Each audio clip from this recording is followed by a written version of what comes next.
थांब सृष्टी चल. दोघांनी सगळीकडे बैलाचा शोध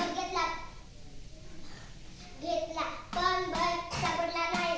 दुसरा बैल चोरीला गेला होता. थांब चल पुढं शिवण्या. माणिक व माणिकची बायको हिराबाई बैल बाजारात गेले.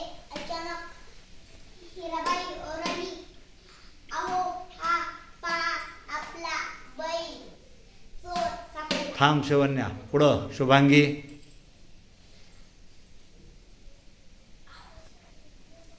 आवाज ऐकून चोर घाबरला. तसे न दाखवता तो बोलला, हा बैल माझाच आहे.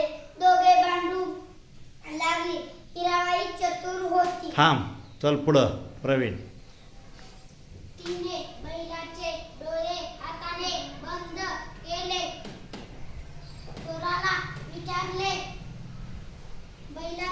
बैलाचा कोणता डोळा अधू आहे ते सांग. बरोबर सांगितले तर बैल तुझा. चल पुढं वरचं वाच श्रेयश. पहाटाला माणिक झोपेतून उठला. बाहेर पाहिले. दोन बैलांपैकी एकच बैल दिसला. माणिकने बायकोला